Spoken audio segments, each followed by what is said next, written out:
Уважаемые друзья, приветствую вас на канале On The Bike, где мы традиционно говорим обо всем, что связано с велосипедом и велотуризмом. Сегодня мы будем обозревать кросс-контрийный велосипед Polygon Syncline C3, который производит индонезийская фабрика Insera Sena. Подробнее о фабрике и бренде вы можете посмотреть в нашем отдельном ролике. Несмотря на то, что этот велосипед для кросс-кантри, он все же обладает целым рядом признаков трейлового велосипеда. Это вилка с ходом 120 мм, мясистая резина на 2,25 дюйма в комплекте с широченными ободами на 34,5 мм, укороченный вынос на 60 мм, а также передний ротор на 180 мм. Одним словом, этакий кросс-контрийник с трейловыми возможностями, да еще и с карбоновой рамой. И вроде бы кажется дорого для такого аппарата, но когда начинаешь разбирать его составляющие и сравнивать с конкурентами, все встает на свои места. Давайте это проверим. Что до дизайна, то наши мнения разделились. Кому-то зашло, кому-то нет. На мой взгляд, серо-коричневый цвет очень спорный. К тому же это единственная расцветка. Модель выпускается на колесах двух размеров. S и M на 27,5 дюймов, а M, L и XL на 29 колесах. Все кабели скрыты внутри рамы. Традиционно для Polygon скрытым методом можно при желании установить дроппер. Причем даже в нижних перьях используется скрытая проводка. Нижние перья укороченные и заканчиваются посадочным местом для колеса под ось. В задний треугольник удачно вписывается калипер, что защищает его от ударов при падении. Расположение бонок на раме стандартное. Рулевой стакан конический с наклоном в 67 градусов. Он украшен объемным логотипом Polygon.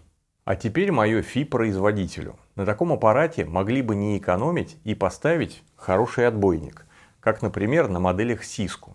Странное решение, так как, на мой взгляд, лучше лишний раз обезопасить карбоновую раму от ударов цепи.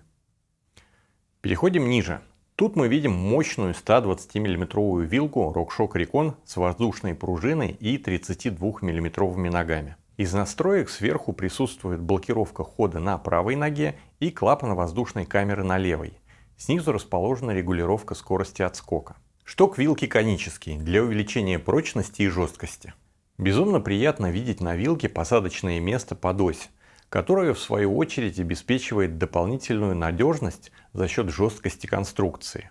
Ну а большие грязевые просветы, причем как на вилке, так и на раме, позволяют не переживать о том, что налипшая грязь заблокирует ваши колеса. Перейдем к трансмиссии. Syncline оборудован группсетом Shimano Deore. Задний переключатель Deore RD M6100 SGS имеет рычаг блокировки, что обязательно пригодится на участках с сильным расколбасом. Управляется он монеткой Deore SL M6100 на 12 скоростей. Переднего переключателя нет, но есть посадочные места под его крепление стандарта E-Type.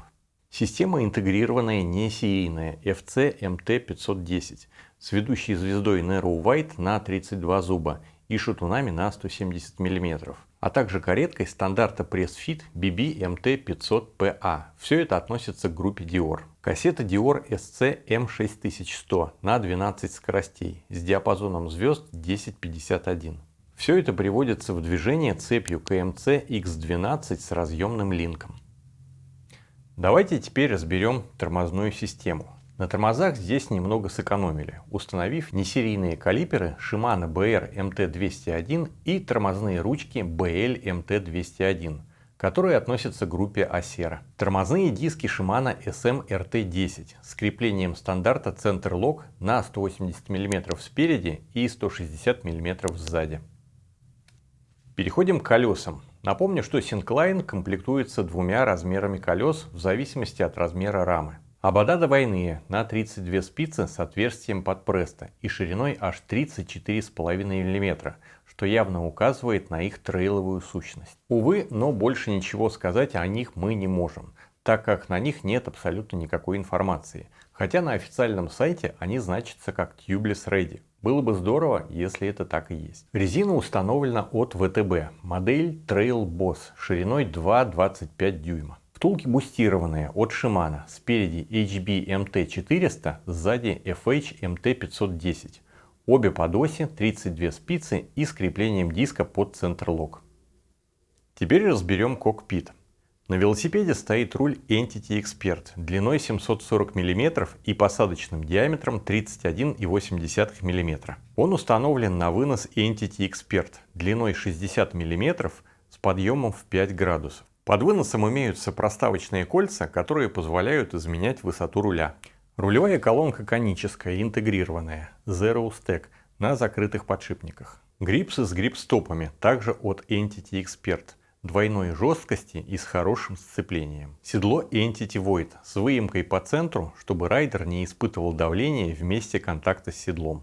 Подседельный штырь Entity Expert длиной 350 мм и немного неожиданным диаметром в 27,2 мм.